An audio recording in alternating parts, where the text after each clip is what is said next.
Nagpapatuloy ang botohan dito sa Rosario Almario Elementary School maging yung mga kabilang sa vulnerable sector o yung mga senior, buntis at PWD.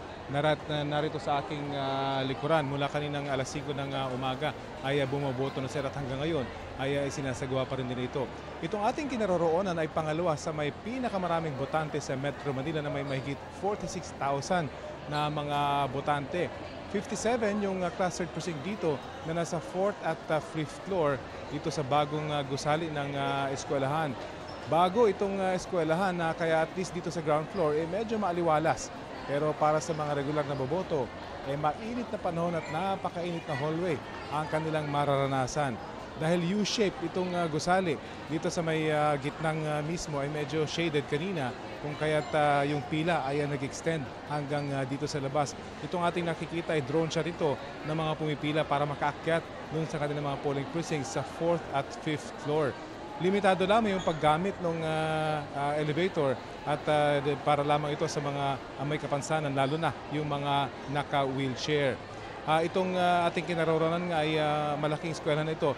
Bago yung gusali kung kaya't yung mga nandito sa may ground floor at least ay maayos yung kanilang condition. Pero again, dun nga sa mga nasa hallway ay talaga namang napakainit na panahon yung kanilang nararanasan.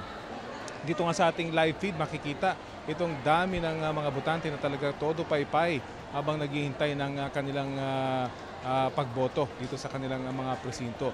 Kanina nga mailang makinang nagkaaberya pero mabilis naman itong naayos. Ang nagpapabagal lang ay yung mismong pagboto.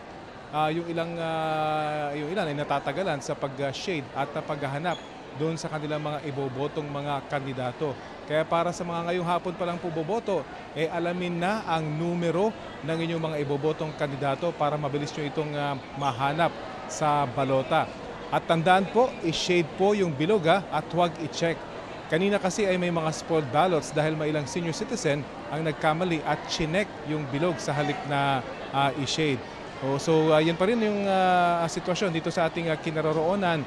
Mahaba-haba pa yung oras ika nga pero marami pa yung inaasahang boboto dito sa Rosario Almario Elementary School. Patuloy tayo mag-aantabay sa mga pinakabagong kaganapan mula rito. Balik mula sa studio.